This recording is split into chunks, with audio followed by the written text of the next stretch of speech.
तीसरे अध्याय के 31 नंबर पेज पर हम श्रवण करेंगे आज।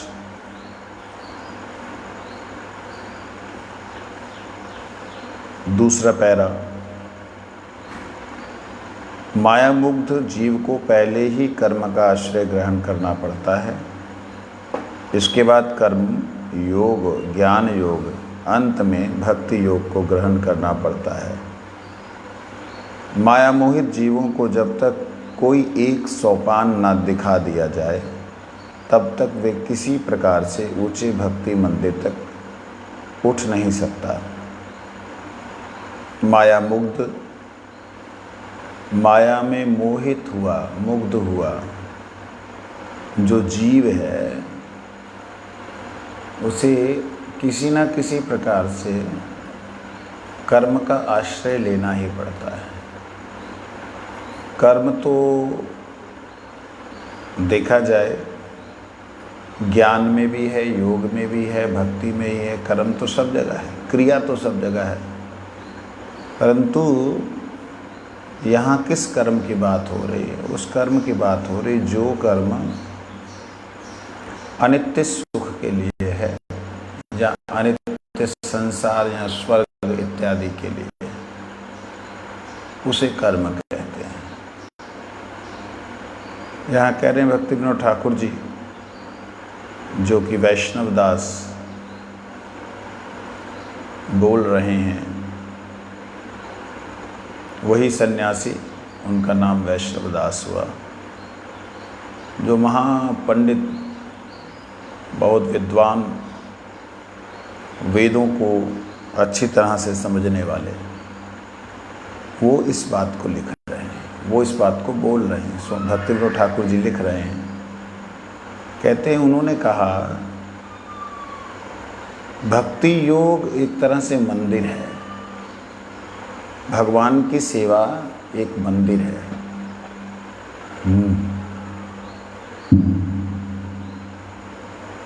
भगवान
का।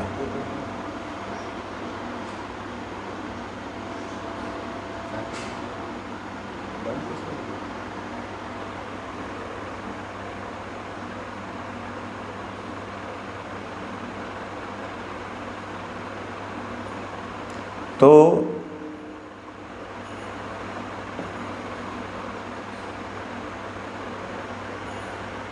सुनना चाहिए साथ साथ, उसको निकाल के दोबारा लगाओ।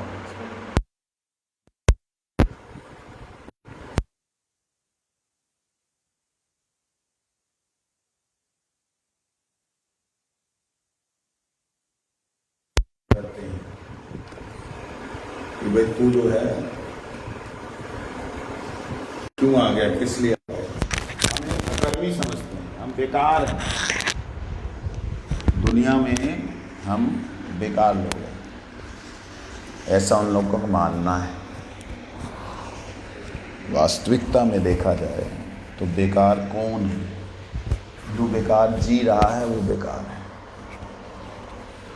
जिसके जीवन का उद्देश्य नहीं है वो बेकार है। यही तो है। जीवन का उद्देश्य नहीं चल रहा है। कर्म दिखने में लग सकता है बहुत कर रहा है, लेकिन किसके लिए? जो नहीं रहेगा उसके लिए।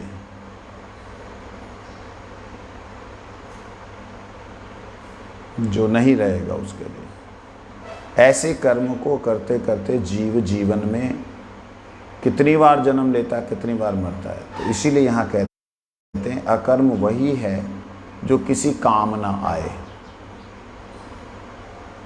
अकर्म वही है जो किसी काम ना आए, बेकार हो।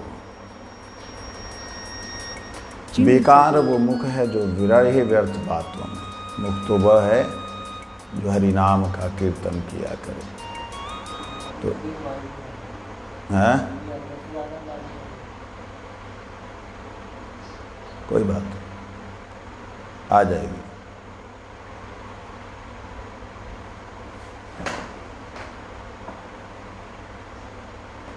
जब आपको अधिकार नहीं है रखने का ग्रंथ,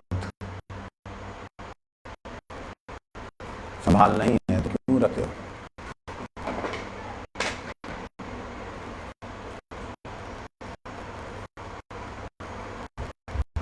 तो कह रहे हैं अकर्म, हमें लोग कहते हैं अकर्मी, लेकिन वास्तविकता में जो सद शिक्षा देते हैं आपको माता पिता, भाई बहन, आपको जो इस संसार में कैसे रहना है, उस संसार में कैसे जाना है, और आध्यात्मिक जगत का जो नाम जो बतलाते हैं, उन्हें अकर्म कहना, अकर्मी कहना मूर्खता होगी। नहीं तो पशुवत जीवन होता। अगर ऋषि ना होते तो जीवन पशुवत होता। समझ नहीं आ रही? विदेश में जाके देखो, ऐसी ऐसी जगहें हैं जहाँ पे ऋषियों की परंपरा नहीं है, जहाँ पे बताने वाला कोई नहीं, वहाँ पे पशुवत जीवन है। मैं नाम नहीं बोलता, उन लोगों को दुख होगा। ऐसी ऐसी जगहों पे जहाँ पे रिलेशनशिप है ही नहीं, भाई बहन रिलेशनशिप है ही नहीं, बेटा बेटी रिलेशनशिप है ही नहीं। जैसे पशु बड़ा होता है, वो जिस प्रकार से पशुओं के अंदर की वृत्ति होती है, ऐसी पाशविक वृत्ति है। आपको इतनी सत्शिक्षाएं जिन्होंने दी, उनको आप अकर्म कहते हो? मूर्खता है। कहते हैं शुभ कर्म 3 प्रकार के हैं, नित्य, नैमित्तिक और कामना युक्त कर्म, काम्य कर्म। नित्य भगवान से संबंधित, नैमित्तिक भगवान के लिए कर तो रहे लेकिन उद्देश्य संसार है, नैमित्तिक। नित्य, नैमित्तिक और काम्य कर्म। जो काम्य कर्म है वो स्वार्थ से परिपूर्ण होने के कारण हेय है। हेय का मतलब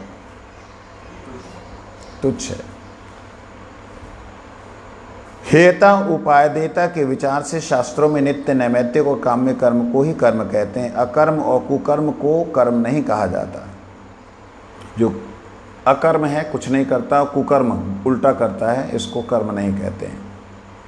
इस तरह जब काम्य कर्म को ही हे समझकर त्याग दिया गया है, तब नित्य और नैमित्तिक कर्म को ही कर्म कहते हैं। कहते हैं जब काम्य कर्म को जो करना है, उस कर्म को ही अगर हे समझ के त्याग दिया, मतलब काम्य कर्म कामना रख के, वासना रख के भगवान की आराधना करना या कोई काम करना, जब उसी को त्याग दिया, तब नित्य और नैमित्तिक कर्म ही कर्म है। कहते शरीर, मन, समाज, परलोक के मंगलजनक कर्म को नित्य कर्म कहते हैं। शरीर, मन, समाज और परलोक के मंगलजनक कर्म को नित्य कर्म कहते हैं। मतलब शरीर का मंगल हो, मन का कल्याण हो, समाज का कल्याण हो और परलोक, नित्य कर्म सभी प्रकार से कर्तव्य कर्म है। नित्य कर्म जो है कर्तव्य कर्म, ये करने ही पड़ेंगे, करने ही हैं। तिलक लगाना, संध्या वंदन करना, हरिनाम करना, सत्संग में उठना बैठना, साधु सेवा करना, माता पिता की सेवा करना, समाज के अंदर जो है आप अपना सदाचार का पालन करें, ये सारे कर्मों को करना ही है। ये कर्तव्य कर्म है। जो कर्तव्य कर्म किसी निमित्त का आश्रय लेकर नित्य की तरह किया जाता है, उसे नैमित्तिक कर्म कहते हैं।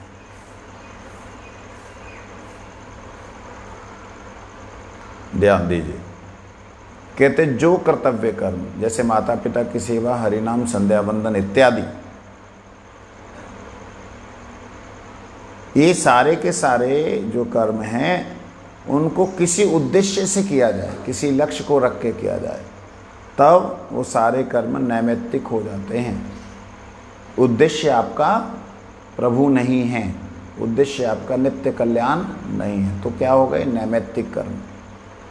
संध्या वंदना पवित्र उपायों द्वारा शरीर, समाज रक्षण, सत्य व्यवहार, पालनीय और पालनीय का पालन, ये सभी नित्य कर्म हैं। जिन्होंने हमारा पालन किया उनका पालन करना, सत्य व्यवहार करना, समाज की रक्षा करना, संध्या वंदन इत्यादि के द्वारा शरीर को पवित्र करना, ये सब नित्य कर्म है। लेकिन नैमित्तिक कर्म, मृत माता पिता के प्रति कर्तव्य का आचरण, माता पिता तो खत्म हो गए, लेकिन मरे जो गुजर गए उनके प्रति जो है विशेष आचरण करना, उनके लिए कर्तव्यों का निर्वाह करना। मेरे को अभी कल एक सज्जन मिले, परसों, वो कहते मैं अपने माता पिता से बहुत अटैच था, तो जैसे हम भगवान जी की पूजा करते हैं, ऐसे माता पिता की पूजा भगवान जी को जब भोग अर्पण करते हैं, तो क्या प्रसाद उनको दिया जा सकता है? जहाँ उनको भी भोग लगाया जा सकता है? मैंने कहा 3 तरह की दृष्टि है। एक दृष्टि कि आपके माता पिता का उद्धार नहीं हुआ, प्रेत बन के जहाँ इधर उधर योनियों में भटक रहे हैं, तो उनको आप डेली जो है अपनी भावना से भगवान का प्रसाद देते हैं या भोजन अर्पण करते हैं। एक ये है। क्या ऐसे हैं माता पिता कि वो भटक रहे हैं? अब क्या बोलेगा, भटक रहे हैं?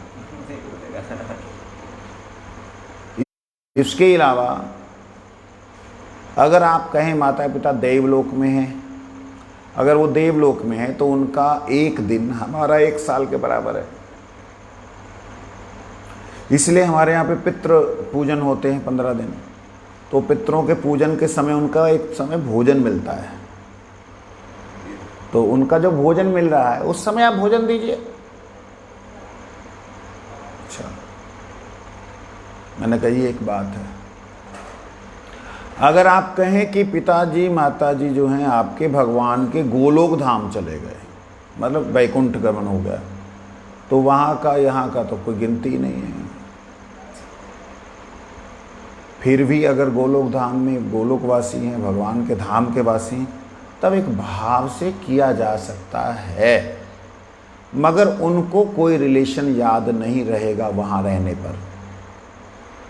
क्योंकि यदि वो प्रवेश कर गए उस धाम में तो वैकुंठ मतलब किसी भी तरह की कुंठा, किसी भी तरह का बंधन, किसी भी तरह का रिलेशनशिप ना होगा, जब ही वो वहाँ जा सकता है। समझे?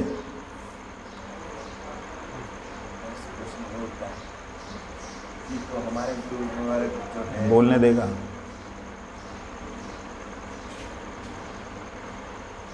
वहाँ पर अगर संसारिक किसी भी तरह का आपका संबंध है, प्रवेश नहीं है, मुक्ति नहीं हो सकती। सर्वोपाधि विनिर्मुक्तम तक प्रत्येन निर्मलम, सर्वोपाधियों से निर्मुक्त होने के बाद निर्मल होता है, और बिना मल निकले व्यक्ति मुक्त नहीं हो सकता, तो मुक्त ही नहीं होगा। अगर वो मुक्त ही नहीं हुआ तो वो फिर वैकुंठ इत्यादि लोकों में से गोलोक धाम कैसे प्राप्त कर लेगा? अगर उन्होंने प्राप्त कर लिया है, अर्थात संबंधनों से मुक्त हो चुके हैं, निर्बंध उरुक्रमे आत्माराम मुने निर्ग्रंथा उरुक्रमे, उनकी किसी तरह की ग्रंथि अगर रह जाए तो वो निकल नहीं सकते। तो इसलिए माता पिता, मृत माता पिता के लिए किए गए कर्तव्य को यहाँ कहते हैं नैमित्तिक कर्म।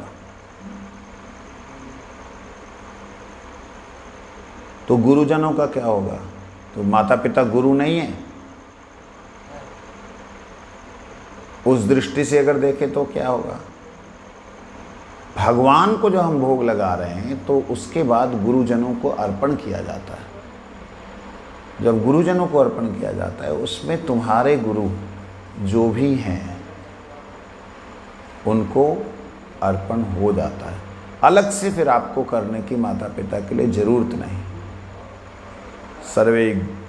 सर्वेभ्यो गुरुवे नमः, सर्वगुरुवे नमः, इस प्रकार से वहाँ अर्पण होता है।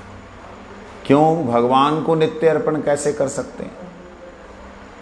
क्योंकि भगवान नित्य तत्व हैं, देवता नित्य तत्व नहीं है।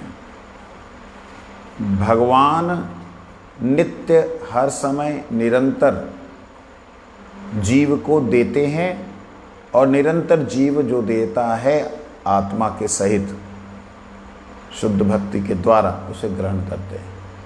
इसलिए उनके साथ में जो हैं उन्हें प्राप्त होता है। अलग से करने की जरूरत नहीं। फिर भी अगर आपकी बुद्धि नहीं मानती है, आप कर सकते हैं, उसमें कोई दोष नहीं है। लेकिन जो वर्ष में एक बार किया जाता है, जहाँ पिता माता जिस दिन गुजरे उस दिन किया जाता है वार्षिक, वो सब नैमित्तिक कर्म है। क्योंकि वैकुंठ में तो प्रवेश इतनी जल्दी होता नहीं, ये तो पक्की बात है। तो वो नैमित्तिक कर्म कहे गए। ये नित्य और नैमित्तिक कर्म सुचारू रूप से जगत में अनुष्ठित हो सकें, ऐसा विधान करने के अभिप्राय से शास्त्रकारों ने मनुष्यों के स्वभाव और उनके स्वाभाविक अधिकार पर विचार करके वर्णाश्रम, ये तो हो चुका था, वर्णाश्रम नाम की एक व्यवस्था, धर्म की व्यवस्था की है। ये हम लोगों का पहले हम कर चुके थे। कहते हैं आस्तिक ऋषियों ने, आस्तिक ऋषि बोलने का मतलब नास्तिक भी ऋषि होते हैं, तो फिर ऋषि कैसे कहे गए? हम ऋषि मतलब बोलने से ही ऋषि मतलब साधु मतलब साधु, योगी मतलब योगी। अरे ऐसे थोड़ी होता है।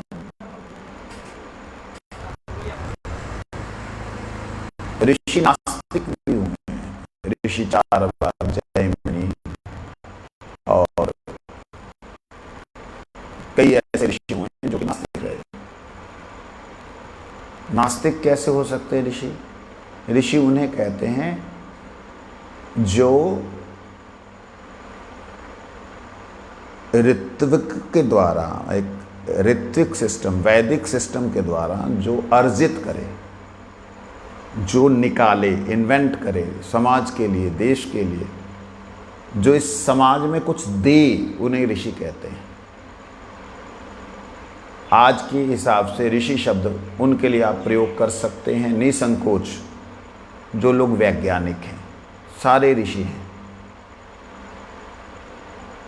शास्त्रों में ऋषि का अर्थ यही था, हमने ऋषि शब्द का अर्थ अलग कर दिया। शास्त्रों में ऋषि होते थे जिन्होंने समाज के लिए कुछ भी किया हो, वो नास्तिक ऋषि थे, आस्तिक ऋषि थे, आसुरिक ऋषि थे। असुरों को शिक्षा देने वाले, कैसे विद्वेष करना, कैसे मार काट करनी, ऋषि कहलाए, क्योंकि उन्होंने जीवन दिया किसी चीज़ को उपलब्धि करने के लिए, किसी चीज़ को प्राप्त करने के लिए जीवन दिया, इसलिए उन्हें ऋषि कहा गया। तो ऐसे आस्तिक ऋषियों ने, आस्तिक महात्माओं ने स्वभाव के अनुसार वर्णाश्रम धर्म की व्यवस्था की है। कैसे वर्णाश्रम धर्म की व्यवस्था की, इसको हमने श्रवण किया था। इसमें ब्राह्मण, क्षत्रिय, वैश्य, शूद्र, ये 4 आश्रम हैं, 4 ही वर्ण हैं। कौन कौन से हैं?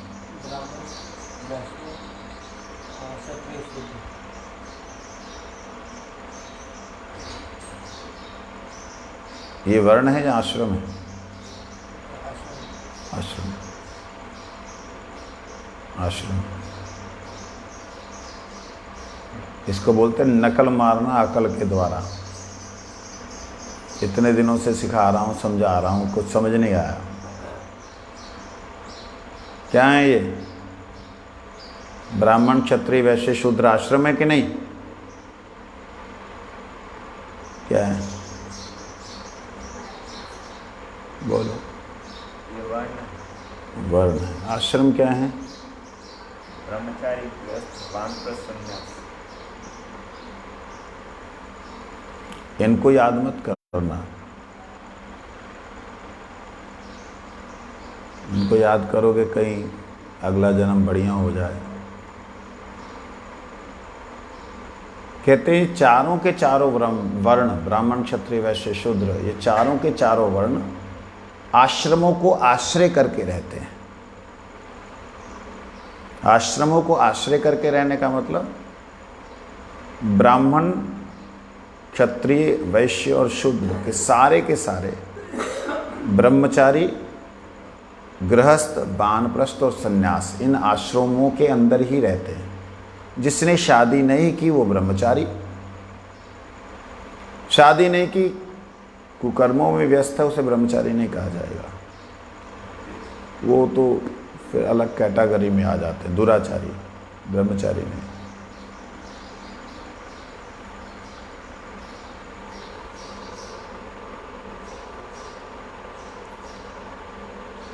अविवाहित ब्रह्मचारी, फिर गृहस्थी।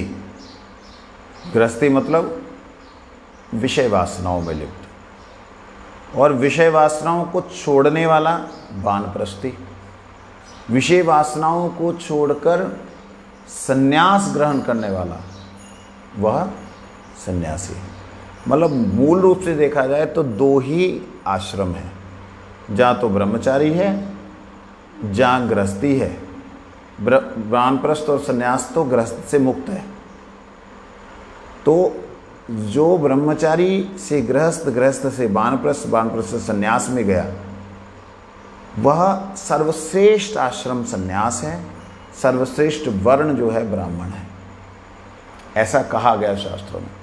कुछ मूर्ख लोग बोलते गृहस्थ सबसे बड़ा आश्रम है, इसमें ब्रह्मचारी भी पलता है, वानप्रस्थी भी पलता है, सन्यासी भी पलता है। बोलो गृहस्थ भगवान की जय। अरे बाबा, गृहस्थ आश्रम अगर सर्वश्रेष्ठ होता तो उसे त्यागने के लिए ऋषियों का आदेश नहीं होता। कभी उसे त्यागने का आदेश नहीं होता। गृहस्थ आश्रम किसे कहते हैं? अच्छा, ढंग से समझ लिया जाए, बुद्धि खराब हो जाएगी। वानप्रस्थ आश्रम क्यों इतना कठोर है समझ लिया जाए तो आत्महत्या कर ले बंदा। रियलिटी की बात कर रहा हूँ। संन्यास आश्रम इतना ज़्यादा कठोर था, क्यों कही गई? बाप रे, फांसी लगा ले। मजाक नहीं कर रहा हूँ। इतने कष्टों को सहन नहीं कर सकता। क्यों इतने कष्टों की बात की जाती है? क्यों नहीं अन्य लोगों की तरह बस सद्गुरुदेव भगवान की बोले नहीं, बोलो बेड़ा पार हो गया। ऐसा क्यों नहीं आप बोल रहे? महाराज जी मैं क्या करूं? भक्ति विनोद ठाकुर जी ने लिखा है, वैष्णव दास जी महाराज, बाबा जी महाराज बोल रहे। वो जो बोल रहे हैं वो रियलिटी बोल रहे हैं। वो जो बोल रहे हैं तुम्हारे मन को रखने के लिए बोल रहे हैं। सद्गुरुदेव भगवान जा, वो मन को रखने के लिए मानसिक पुलाव खिला रहे हैं तुम्हें। रियलिटी है, सत्यता ये है कि कोई भी जीव इस संसार में, जो भी जीव आया, उस जीव को अपने कर्मों से मुक्त स्वयं ही होना पड़ेगा। स्वयं ही होना पड़ेगा। उसका स्वयं कैसे होगा? एक ही उपाय, और उपाय है ही नहीं, भगवान की शरणागति। और उपाय है ही नहीं। आप अपने कर्मों को कर्म करके काट नहीं सकते, अशुभ कर्मों को शुभ करके काट नहीं सकते, क्योंकि कोई भी कर्म ऐसा है ही नहीं कि वो शुभ कर्म हो। क्या बात कर रहे हैं महाराज जी? आप ठीक हो? तो बिल्कुल ठीक हो। सबसे शुभ कर्म क्या अच्छा है भाई? कुआं खोद के लोगों को पानी पिलाओ। कुआं नहीं, आजकल टूटियों वाला काम है, पानी पिलाओ, गर्मी है, ठीक है। पानी पिलाने में कितने जीवों की उसमें जीवन खत्म हो रहे हैं मालूम है? जो पानी के अंदर जो सेल होते हैं, एक्टिव सेल, वो कितने नष्ट हो जाते हैं। किसी को ऑक्सीजन देना इस वक्त की आज की डेट में सबसे बड़ा पुण्य का काम है। ऑक्सीजन के अंदर भी कितने जीव वो ऑक्सीजन में ले रहा है, इनहेल कर रहा है, और मुर्दों को बाहर फेंक रहा है। इन प्रैक्टिकली कोई भी कर्म ऐसा नहीं जिसमें पाप ना हो। बात मेरी समझे नहीं? सांस लेना भी पाप है। क्या बात कर रहे हो? हम जब सांस लेते हैं ना, इसको बोलते हैं प्राण वायु।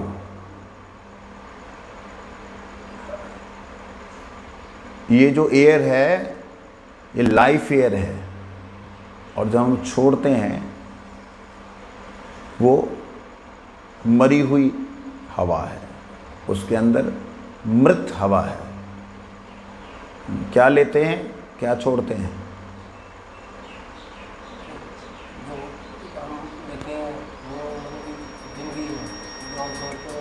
क्या बोलते हैं उसको? लेते नाइट्रोजन ना कार्बन डाइऑक्साइड। क्या लेते हैं? नाइट्रोजन। नाइट्रोजन लेता है, कार्बन डाइऑक्साइड लेते हैं। क्या लेते हैं? नाइट्रोजन। ऑक्सीजन लेते हैं, ठीक है। क्या छोड़ते हैं? ऑक्सीजन ही छोड़ते हैं।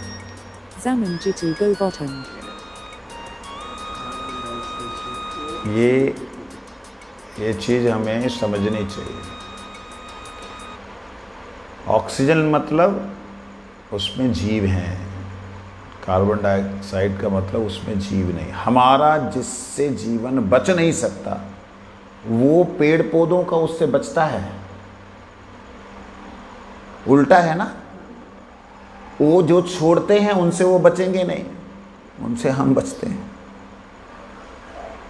इस प्रकार से इस संसार के भीतर जो हम कर्म कर रहे हैं वो कर्म से पाप ही हो रहा है। भोजन करना पाप है। क्यों पाप है? एक अपनी रक्षा करने के लिए कितने गेहूं को आपने नष्ट कर डाला, कितने चावलों को नष्ट कर डाला, कितनी सब्जियों को खा गए। पाप है कि नहीं? तो ये पुण्य और पाप का मतलब, इस संसार में कोई भी कर्म ऐसा नहीं जो पुण्य हो, कोई भी कर्म ऐसा नहीं जो पूरा ही पाप हो। हर पाप कर्म के पीछे पुण्य है। जैसे एक चींटी को मारना भी पाप है, मच्छर को मारना ही पाप है, छिपकली को मारना पाप है, उससे बड़े से बड़े बड़े हाथी को मारना महापाप है, महापाप है, गोहत्या करना और भी ज़्यादा पाप है। ये जितने भी पाप हैं इनमें से सबसे ज़्यादा बड़ा पाप है मनुष्यों को मारना। मनुष्यों में भी साधारण मनुष्य नहीं, नास्तिक नहीं, उसको मारना पाप तो है ही, आस्तिक को मारना और महापाप है। आस्तिकों में भी फिर ब्राह्मण आस्तिक हो उसको मारना और भयंकर पाप, ब्राह्मणों में भी सन्यासी हो उसको मारना घोर पाप है। अब मेरे को मत मारना, कहता नहीं मारूंगा। स्वामी जी बोले शब्दों से भी नहीं मारना, महा घोर पाप है। क्यों भाई? मैं तो कहता पुण्य का काम। कैसे?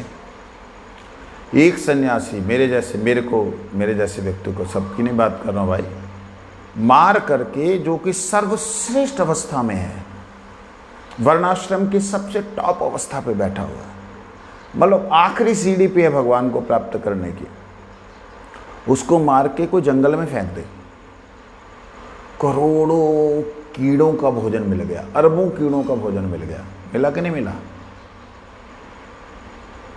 कीड़े निकले, उनका भोजन मिला ना? हाँ या ना?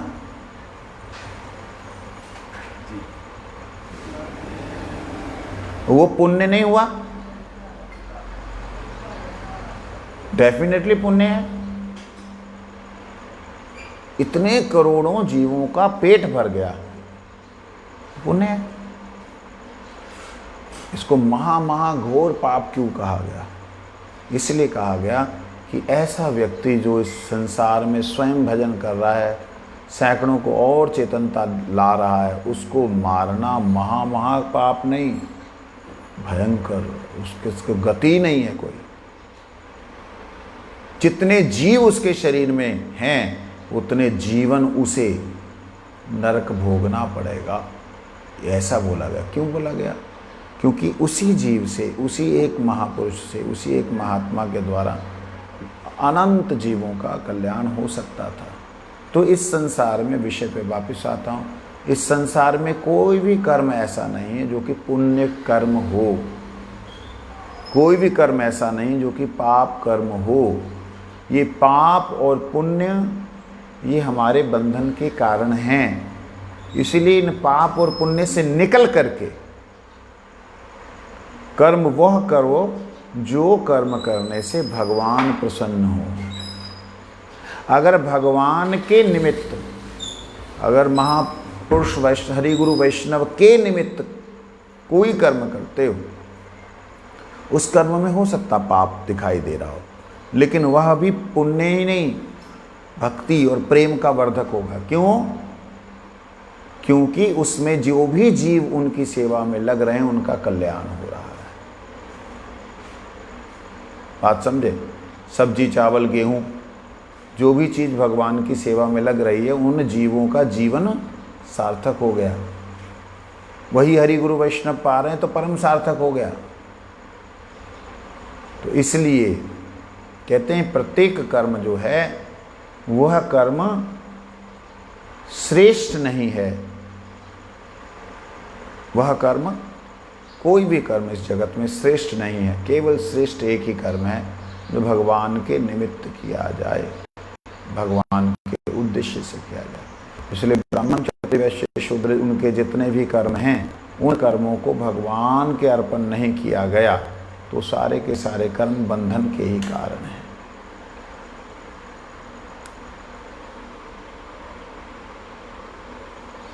ये हमने पढ़ा था।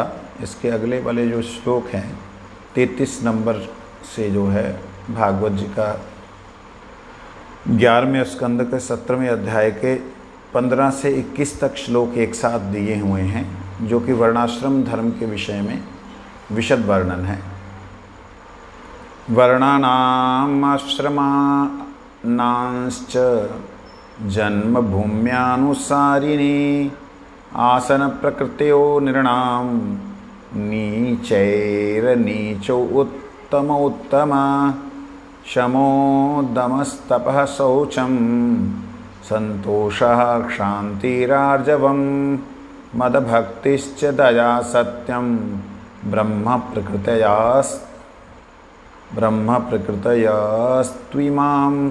तेजोबलं धृतिशौर्यं तितिक्षोदार्यम्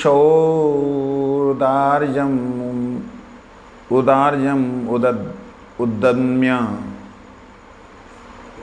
स्थैर्यं ब्रह्मण्यम् ऐश्वर्यं क्षत्र प्रकृतेयस्त्विमाम्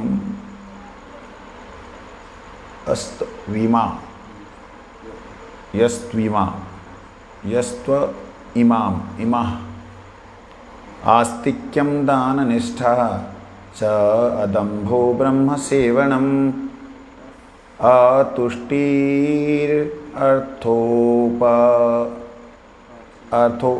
अर्थोपचैरवैश्ये प्रकृतस्त्विमा शुश्रूणं द्विजगवां देवानांश्चाप्यमायया तत्र लब्धेन संतोषं क्षुद्रप्रकृतस्त्विमा अशोच्यम्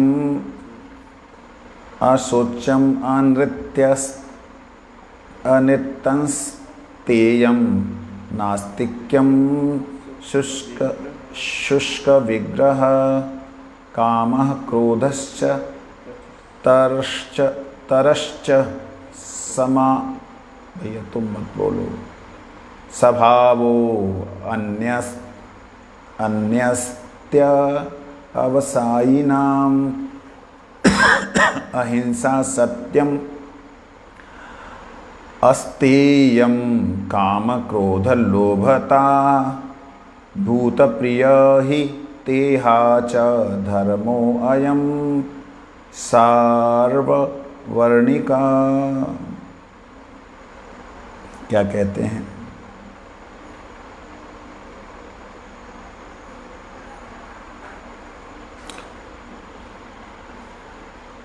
वर्ण तथा आश्रम के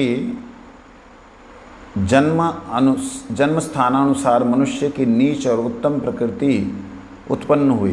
पैर और जंघा निचले स्थान हैं, उनसे क्रमशः शूद्र वर्ण और गृहस्थाश्रम के उत्पन्न होने से शूद्र और गृहस्थी की नीच प्रकृति हुई।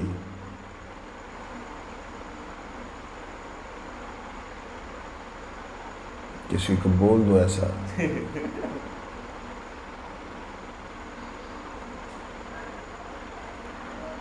कहते हैं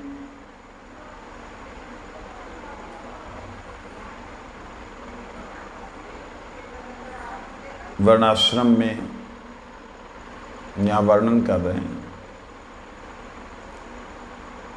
पैर और जांघ ये दो व्यक्ति के नीचे के स्थान हैं। पैरों से शूद्र और जांघों से गृहस्थ ये उत्पन्न हुआ है, इसलिए इसे कहा गया है ये नीच प्रकृति है, अर्थात निम्न स्वभाव है। जांघ बोलने का मतलब निम्न इंद्रियों तक शब्द जो है वो जांघ को गिना जाता है। क्षमा, दमा, तपस्या, शौच, संतोष, क्षमा, सरलता, भगवान की भक्ति, पर दुख कातरता, ये सत्य ये सब ब्राह्मण के लक्षण है, प्रकृति है, स्वभाव है। प्रताप, बल, धैर्य, वीरत्व, सहिष्णुता, उदारता, अदम्य अर्थात चेष्टा, स्थैर्य और ऐश्वर्य ये सब क्षत्रियों के स्वभाव हैं। जो क्षत्रिय हैं उनके अंदर ये गुण हैं। भगवान में विश्वास, दान निष्ठा, ब्राह्मण सेवा, धन अर्थोपार्जन में प्रयत्न करना, ये सब वैश्य के स्वभाव हैं। देव, द्विज और गौ आदि की अकपट रूप से सेवा तथा गो, द्विज, देव की शुश्रूषा द्वारा उपार्जित धन में संतोष रखना, ये शूद्र का स्वभाव है। अपवित्रता, मिथ्या, चोरी, परलोक में अविश्वास, अनर्थक कलह, काम, क्रोध, असत विषयों में लोभ, ये सब आश्रम भ्रष्ट अंतज्यों की प्रकृति है। अहिंसा, सत्य, अचौर्य, काम, क्रोध, लोभ, शून्यता आदि जीवों का प्रेम, जीवों का प्रिय तथा हित चेष्टा, ये सभी वर्णों का धर्म है। सभी वर्णों को अहिंसा रखनी चाहिए, सत्य बोलना चाहिए, चोरी नहीं करनी चाहिए, काम, क्रोध, लोभ की शून्यता होनी चाहिए, जीवों के प्रति दया रख के उनकी हित चेष्टा करनी चाहिए। ये सभी वर्णाश्रम के लिए धर्म है। इस विद्वत मंडली में संस्कृत श्लोकों के अर्थ सभी समझ लेते हैं, अतएव मैं इन श्लोकों का अनुवाद नहीं कर रहा हूँ। ये बात वैष्णव दास जी ने उस विद्वानों की मंडली में कही। मैं केवल इतना ही कहना चाहता हूँ कि वर्ण और आश्रम की व्यवस्था ही वैध जीवन की मूल भित्ति है। वैध जीवन का मतलब होता है विधि को पालन करने वाला जीवन। 33 नंबर का पेज में पढ़ रहा हूँ। जिस देश में वर्णाश्रम व्यवस्था का जितना ही अभाव है, उस देश में अधार्मिकता उतना ही प्राबल्य है। अधार्मिकता का उतना ही प्राबल्य है। वर्णाश्रम धर्म जहाँ नहीं माने जाते वहाँ अधार्मिकता है। किसी ने मुझसे कहा, महाराज जी धार्मिक होने से भी क्या फ़ायदा? अधार्मिक नास्तिक देश जो हैं हमसे बेटर हैं। कैसे बेटर हैं, कैसे अच्छे? कहते हैं वो हेल्पफुल हैं। आपकी गाड़ी को नुकसान हुआ, तुरंत लोग इकट्ठे हो जाएंगे, आपको तुरंत हॉस्पिटल ले जाएंगे, सारी तुरंत व्यवस्था होती है। कोई किसी से कुछ लेना नहीं देना नहीं, अपनी मस्ती में मस्त रहना, ये तो सर्वश्रेष्ठ है। आप धार्मिक होकर के भी एक दूसरे से लड़ते रहते, धार्मिक ही लोग एक दूसरे का सिर फाड़ते रहते। धर्म के कारण ही विश्व में अशांति हुई शुरू से। बात है ना, समझने वाली बात है। चाहे वो हिंदू धर्म है, चाहे मुस्लिम धर्म है, चाहे क्रिश्चियन धर्म है, चाहे यहूदी धर्म है, जितने भी धर्म है, उत्पात किसके द्वारा हुए? धर्मों के द्वारा।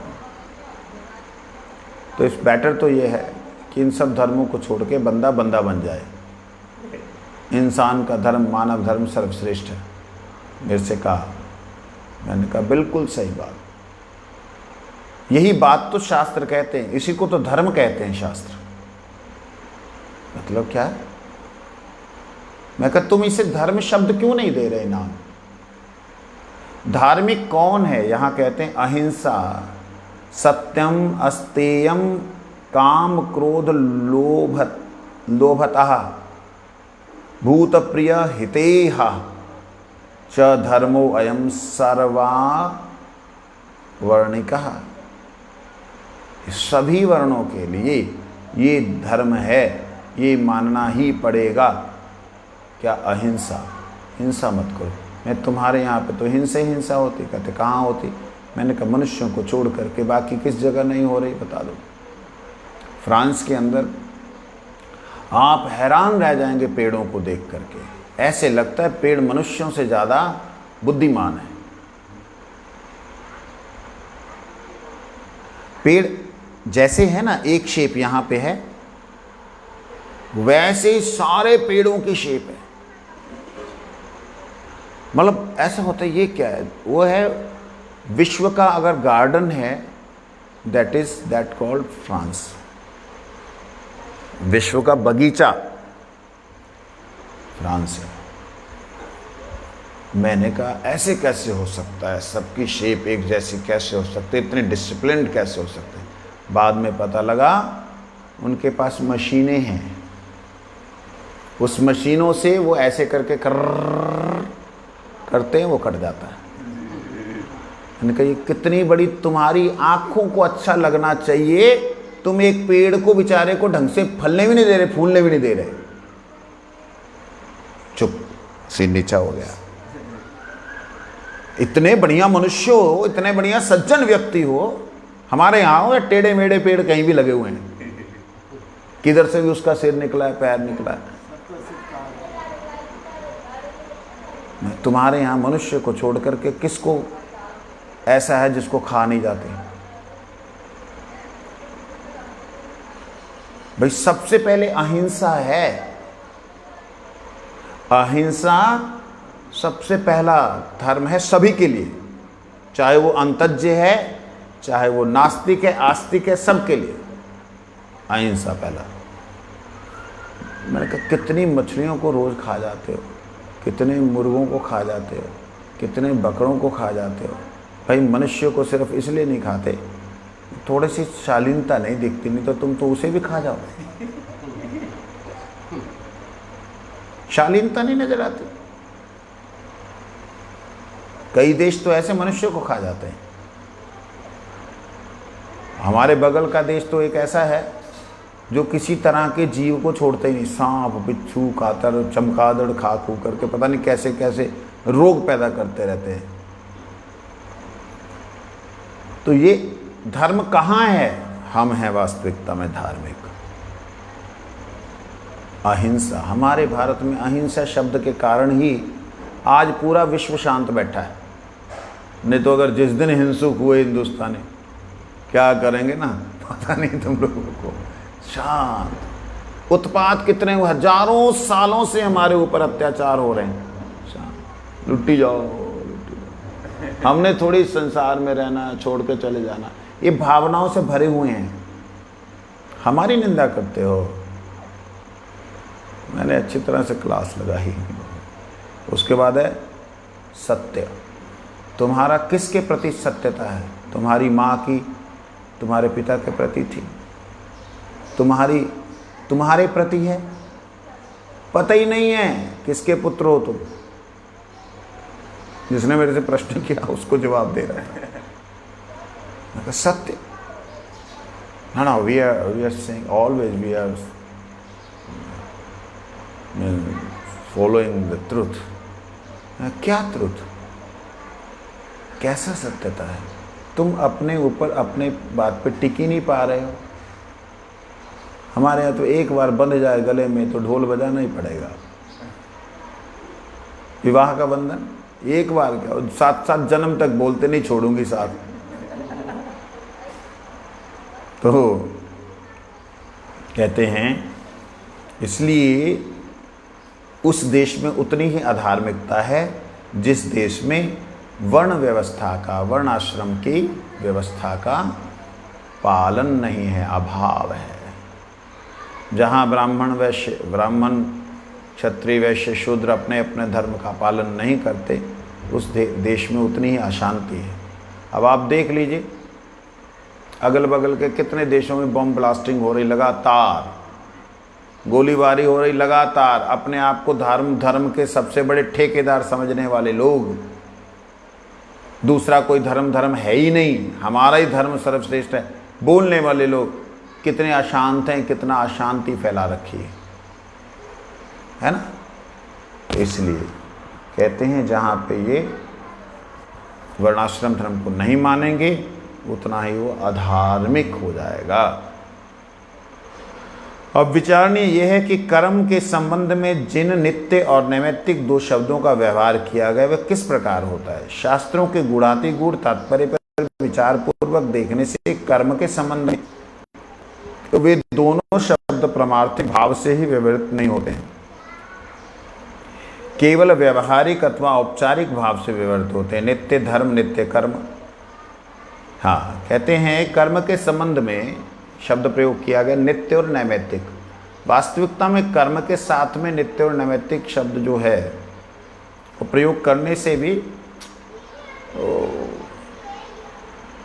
ठीक तरीके से वो युक्त नहीं होता, मतलब लगता नहीं, क्योंकि कर्म तो शरीर के द्वारा होगा। शरीर के द्वारा किया गया कर्म नित्य कैसे हो सकता है? जब शरीर ही अनित्य है तो उसके द्वारा किया गया कर्म भी अनित्य है। लेकिन समझने के लिए समझाया गया है कि आप नित्य जो धर्म है वही नित्य कर्म और नित्य तत्व। प्रवृत्ति शब्द केवल जीव के विशुद्ध चिन्मय अवस्था के अतिरिक्त और किसी हालत में विवर्त नहीं हो सकते, परंतु कर्म को लक्ष्य कर नित्य शब्द का जो प्रयोग किया गया है वह इस संसार में नित्य तत्व को दूर से लक्ष्य करने के लिए औपचारिक भाव से कर्म करने को नित्य कहा कहते हैं। नित्य शब्द जो है कर्म के लिए जो प्रयोग हुआ है वो होना नहीं चाहिए प्रैक्टिकली, परंतु किया क्यों गया है? क्योंकि वो नित्य आत्मा से संबंधित है। आत्मा को कुछ रिलैक्सेशन दे रहा है वो कर्म।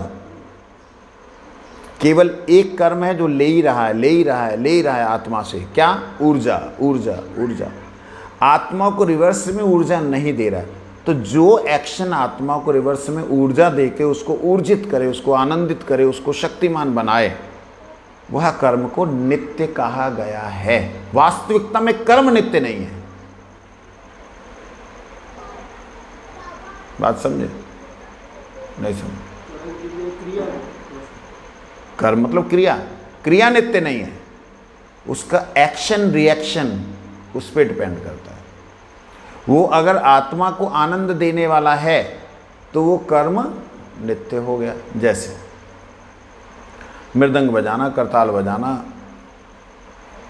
प्रसाद पाना, कथा सुनना, कीर्तन बोलना, इस सारे के सारे कर्म को नित्य कहा गया है, भक्ति युक्त कहा गया है। क्यों? क्योंकि इन कर्मों के द्वारा आत्मा को ऊर्जा मिल रही। जो तत्व रिवर्स में आत्मा को मिल गया वो नित्य हो गया। लेकिन प्रैक्टिकली देखें तो जो एक्शंस हैं वो तो संसारिक व्यक्ति भी वैसे एक्शन करता है।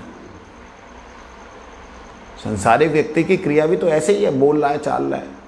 हम भी बोल चाल रहे हैं, लेकिन हमारे बोलने चालने में आत्मा को आनंद मिल रहा है, इसलिए इसको नित्य कह दिया गया।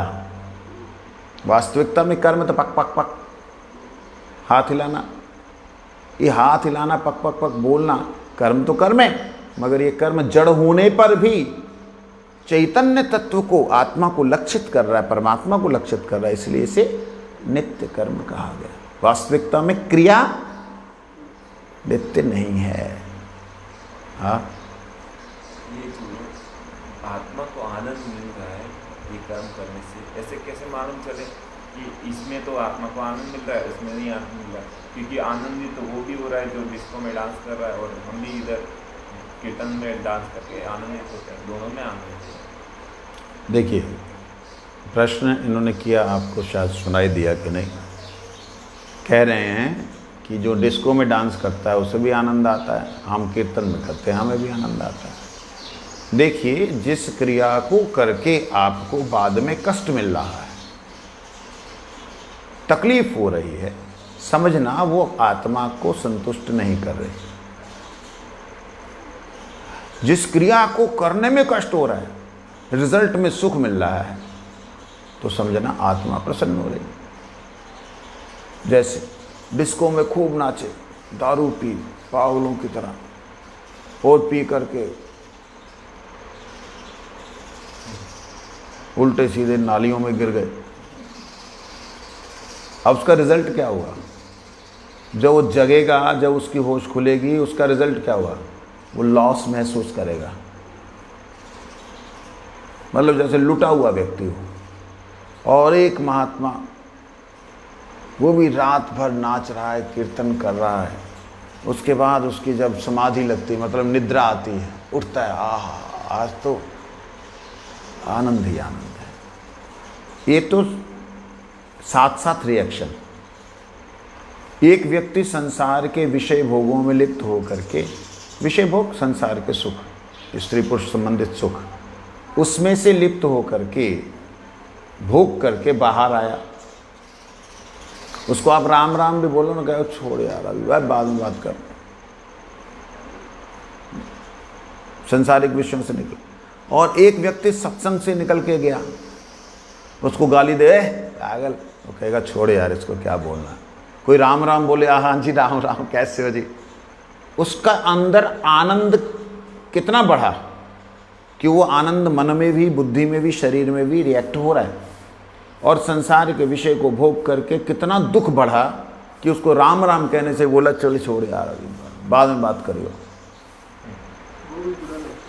वो भी बुरा लगता है। विषय भोगों से निकला हुआ व्यक्ति वह इतना लॉस महसूस करता है कि वो बाहर निकल करके कोई भगवान का नाम भी बोले ना, उसको लगता है यार वो बाद में बात करना अभी। बात समझे? इससे पता लगता है कि आत्मा को किस क्रिया से आनंद मिला, आत्मा को किस क्रिया से आनंद नहीं मिला। अगर आत्मा को विषय भोग से आनंद मिलता तो बाहर निकल के कहते आहा हरि आज मजा ही आ गया, तो ऐसा बोलते नहीं। ये समझने वाले आत्मा को, आत्मा का रिएक्शन पता लगता है कि उसको गलत बोलने पे भी कहे चल छोड़ भजन कर।